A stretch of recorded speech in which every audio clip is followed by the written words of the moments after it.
because these guys don't care. They don't care if they're making money out of bullshit solar that doesn't work, or if they're making out of coal. Like Well, there was concern about how bad things would get. And I think it's a good sort of lesson. and it's not a thing of saying, oh, we've got a 5 to 10 year cycle. What works? The markets tell you what works. You buy what's really, really cheap.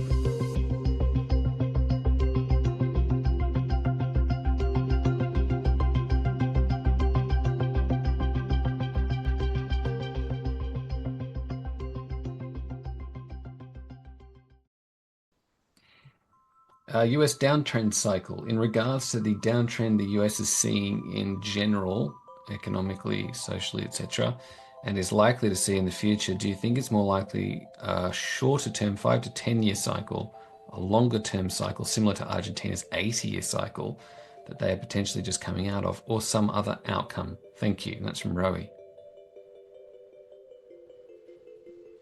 Chris, come up heads. Your turn. Over to you, Chris. Hi. Yeah, no, look, it's one of these things where I come back to saying, okay, well, firstly, we don't know, right? So we can pontificate and we can look at cycles and we can look at history and we can look at the current situation and a whole range of things, and we can come to some conclusion around that. But the more important question is, what are you going to do about it?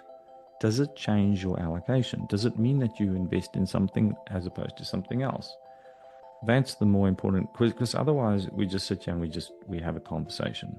You know, we can go backwards and forwards for hours pontificating these things. You need to have some actionable outcome. What do you do if okay, so if it's a 5 to 10 year cycle, what do you do? If it's a longer term cycle, what do you do? One of the things that I enjoy in our business is that it's largely the dynamic between you and I, Brad, insofar as I look at these long-term cycles. I look at the geopolitics and things, and you look very much at you kind of hold me to the here and now as to what are the sectors, what are the companies, which is okay, what do we do with this information? And the collaboration between the two often gets us to the point where we're comfortable with our weightings and our position sizing and our geographies and so on and so forth. But it's an important part because, as you put, you got to be able to answer that question. What are you going to do with this information? If it's a 5 to 10 year cycle, what do you do? If it's an 80-year cycle, what do you do? And from a portfolio perspective, for starters, what you do is you study history and you look at what sectors do when you go through either a 5 to 10 year cycle or an 80-year cycle. What works, what doesn't work. I would say most of what we've got in our portfolio is positioned for that, because you're coming from the bottom up and saying, okay, what is the stuff that works? And it's not a thing of saying, oh, we've got a 5 to 10 year cycle, what works? The markets tell you what works. You buy what's really, really cheap. And over that 5 to 10 year time frame, you typically will outperform the other sectors, which is what, by and large, we keep doing. Touch wood. So I think it's an interesting conversation to have, but from the perspective of what the service we're offering here, I think it's very, very important to say, keep that in mind, but at the same time, look at what is really cheap, and then say, why is it cheap? Often it ties into those cycles. Why are commodities so cheap? Because it's a bloody commodity cycle. Now, this one's very extended, has been very extended by woke ideological nonsense, a curtailing of the banking sector. We had the net zero bullshit that the banks all signed up to the net zero alliance, which, by the way, they've all collapsed on now. I think it was JP Morgan just was the last major bank to kick that in about a month ago. Now, part of that's probably them preempting the fact that Trump's coming in, and they're like, hey, you know what, guys? We don't have a woke administration anymore. We can now go make money in a different sector. Let's go play. Because these guys don't care. They don't care if they're making money out of bullshit solar that doesn't work, or if they're making out of coal. They don't. So I can promise you they don't. So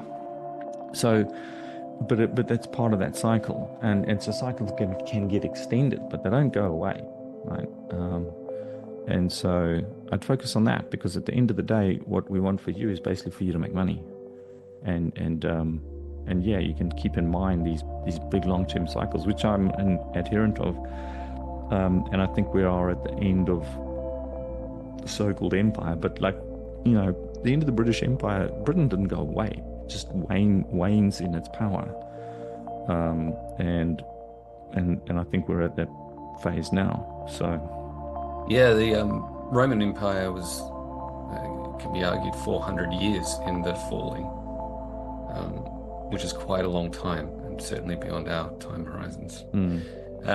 It's funny going back to all these U-turns that are happening as a result of Trump, like all the net zero stuff, but also Zuckerberg and all these companies, Lizards. right? And it's no. What I wanted to just highlight was that.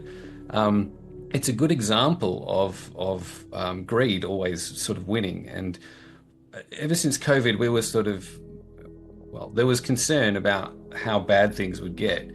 And I think it's a good sort of lesson that even what you think are the most evil people in the world are generally governed just by greed and fear. Well, what was Margaret Thatcher thing? Socialism works until you run out of other people's money. But what it means is greed works. Greed works. Set in the right context, where you have laws and you have, I would say, ethics probably should be taught. We're certainly lacking in that, but that is a foundation for a decent society, where people contribute, they work hard, they get compensated, they don't feel like they're being screwed by their counterparties and or the system. Certainly we're massive imbalances in that space today, and those imbalances are what causes so much friction and political and social conflict. And the more the state intervenes, and the most radical state intervention is communism, the more the state does that, the greater the friction and the less the productivity. And so ultimately communism always brings about degradation of society and a collapse in production and economic distress. So